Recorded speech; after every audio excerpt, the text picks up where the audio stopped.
Well, hey there and welcome back to Heimler's History. Now, we've been going through Unit 4 of the AP Government Curriculum, and in this video, we're going to talk about how important events can change or at least affect your political beliefs. So if you're ready to get them brain cows milked, then let's get to it. So in this video, here's what we're trying to do. Explain how cultural factors influence political attitudes and socialization. So in the last couple of videos, we've been talking about a phenomenon called political socialization, which is the process by which we come to hold our political beliefs. And there are a lot of factors that go into how we form those beliefs, from our family of origin to what we're taught in school and to what generation we belong. And now we just need to add one more factor to the pot of political socialization. And once we do, then baby, we got a stew going. So the factor I'm talking about is what the AP overlords call political events. And basically what they mean by that is any event that is deemed significant in the life of our nation. And depending on how significant that event is, it can have a disproportionate effect on our political beliefs. So let me give you some examples. And again, everything I'm saying here is a generalization. There are, of course, exceptions. So the silent generation, who, if you remember, were born roughly in the 1920s up through 1945, spent their formative years struggling through the Great Depression. Job loss was rampant and poverty became more and more common. In 1932, their parents elected Franklin D. Roosevelt as president, and Roosevelt expanded the federal government in ways that would make George Washington poop his pantaloons. But he did this to alleviate the suffering of Americans, and his New Deal program created jobs for people out of work and created an economic safety net in the form of Social Security. Now, whether you agree with those policies or not is not the point. The point is the silent generation grew up in the midst of unimaginable hardship, and they witnessed the growth of the federal government in order to step in and help. So that major event, combined with the government's performance in World War II, led this generation to trust the government to intervene for their safety and well-being, and that in turn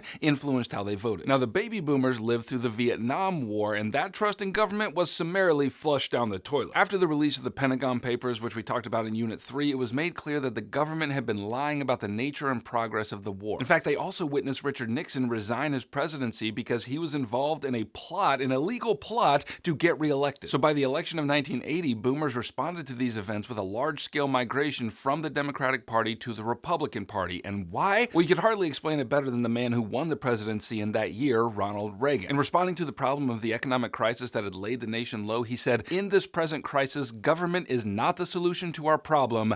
Government is the problem." So for all those boomers who had seen firsthand the problem the government caused during the events of Vietnam, a candidate who said such a thing was able to win a majority of their votes. And why? Because events influence our voting behavior. Then, if we think about millennials, the defining event for that generation was the terrorist attacks of September 11th, 2001. In the months following that event, there was a profound unification throughout the nation. However, once the dust settled, millennials began to articulate how this event didn't just come out of nowhere, as if we Americans were just minding our own business and these terrorists came and attacked us unprovoked. Rather, millennials were able to see that our world is more connected than ever before, and 9/11 was a result, at least partially, of American over-intervention in the Middle East for decades. So, in response to this event, millennials have a keen sense of foreign policy and how America interacts not just with itself, but with the wider world. And so that event led them to vote for candidates who champion cooperation and bridge building with foreign nations rather than candidates who ran on a platform of aggressive foreign policy. So again, major events have a way of shaping how we form our political beliefs and ultimately how we end up voting. Now, the last thing I'm going to say, in all these examples that I've given, I've shown you how an event has influenced people to vote for one party or another. But again, those are just examples. There were plenty of people who opposed the New Deal and plenty who grew more devoted to the cause of aggressive American intervention throughout the world after 9/11. So I'm not suggesting that these political events will necessarily push folks to vote one way or the other, only that these major events will likely have a lasting effect on how people are politically socialized, whichever way they end up voting. Okay, thanks for watching. Click right here and grab a review packet, which is going to help you get an A in your class and a 5 on your exam in May. And if this video helped you and you want me to keep making them, then you can let me know that by subscribing, and you know me, I shall oblige. Heimler out.